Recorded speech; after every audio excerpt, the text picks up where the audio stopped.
Assalamu alaikum. I hope you will be fine and in the best of your health. In this video I'm going to tell you कि आपने किस तरह future trade को लेना है अपने analysis की बेस पे। लेट्स सपोज आपने एनालिसिस किया, सपोर्ट एंड रेजिस्टेंस की बेसिस पे आप जो है ट्रेड ले रहे हैं, ठीक है। तो हम यहाँ पे कंसीडर कर लेते हैं कि जैसे मैंने आपको पहले बताया कि सपोर्ट एंड रेजिस्टेंस कोई एक स्पेसिफिक लाइन नहीं होती, ठीक है, एक एरिया होता है। क्योंकि जाहिर है बायर्स, अगर आपको पता है बायर्स होते हैं सपोर्ट पे, तो अवेलेबल होते हैं बायर्स।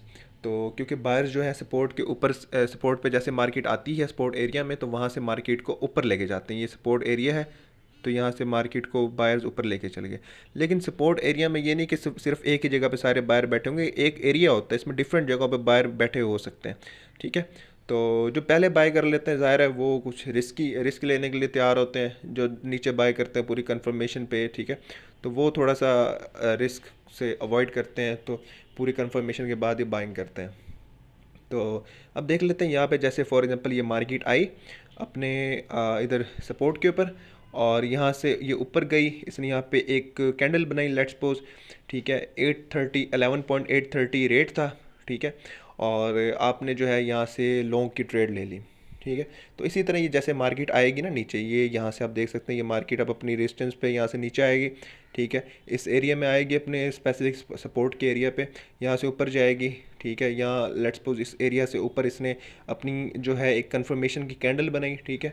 रीटेस्ट भी कर सकती है ये अपने सपोर्ट एरिया को, लेकिन आप ज़रा अगर रीटेस्ट करेगी तो आपका स्टॉप लॉस तो लगा होगा, आपको कोई प्रॉब्लम नहीं होगी, ठीक है। तो यहाँ से इसने कंफर्मेशन की कैंडल बनाई, और लेट्स सपोज हम कहते हैं कि इसने 830 के ऊपर जो है ना अपनी कंफर्मेशन की कैंडल बना दी। आपने 830 से 11.830 पे आपने अपनी जो लॉन्ग की ट्रेड है वो ले लेनी है। अच्छा, तो इस तरह है कि सबसे पहले मैं आपको बता देता हूँ कि आपने किस तरह ट्रेड लेनी है। सबसे पहले यूँ होता है कि फ्यूचर ट्रेडिंग में हमें फ़ायदा जो है ना वो ये होता है कि अगर आपके पास $10 है, ठीक है, तो आप उसके उन $10 की बेस पे $100 की ट्रेड भी ले सकते हैं। आपको बेसिकली जो आपकी एक्सचेंज होती है वो देती है लेवरेज, उधार, ठीक है। वो कहती है कि अगर आपके पास $10 हैं तो कोई मसला नहीं, आप हमसे जितना उधार लेना चाहो आप दे सकते हैं, ठीक है। हर कॉइन पे डिफरेंट एक लेवरेज की वो होती है वैल्यू, तो एक जो है ना लिमिट होती है। अब यहाँ जैसे सोल कॉइन है, ज़्यादातर मैं इस पर ही ट्रेड करता हूँ, तो इस पर 12x है, मतलब आप 12x तक जो है ना इस पर आप ले सकते हैं। मतलब ये है कि अगर आपके पास $10 है, ठीक है, तो आप 10 को 12 से मल्टीप्लाई कर दें तो $120 आपके पास टोटल अमाउंट हो जाएगी। और आप जो है वो उधार आपने जो है ना फाइनेंस से ले लिया, ठीक है, और आपकी जो ट्रेड होगी वो $120 की बेसिस पे ही होगी, ठीक है। इस तरह अगर किसी के पास $100 है, तो अगर वो 12x का लेवरेज ले लेता है, तो इसका मतलब इसकी जो ट्रेड होगी वो $1200 की बेस पे होगी। जाहिर है जिसके पास $1200 है तो उसको प्रॉफिट भी तो ज़्यादा होगा ना। इसी तरह $1200 वाले को लॉस भी उसी तरह से ही होगा, ठीक है। तो जैसे $100 वाले का 1% बनता है $1, इसी तरह $1000 वाले का 1% तो ज़ाहिर है $10 बनेगा। तो इसी तरह अगर आपके पास ज़्यादा ट्रेड ज़्यादा, अगर आपके पास इन्वेस्टमेंट है उसके ऊपर प्रॉफिट के चांसेस ज़्यादा हैं, तो इसी तरह लॉस के चांसेस भी ज़्यादा हैं। तो हमेशा ये मैं आपको सजेस्ट करूँगा कि आप कोशिश ये करें कि कम से कम लेवरेज लें, ठीक है। तो आपने फॉर एग्जांपल, अब मैंने 10x का लेवरेज लिया, ठीक हो गया। अब यहाँ पे इसको जो है ना 10x का लेवरेज हमने ले लिया, और जैसे मैंने आपको उस ट्रेड में बताया कि आप यहाँ ट्रेडिंग व्यू पे गए थे, तो यहाँ पे 11.830 जो है आपने इसके ऊपर लॉन्ग की ट्रेड लेनी है।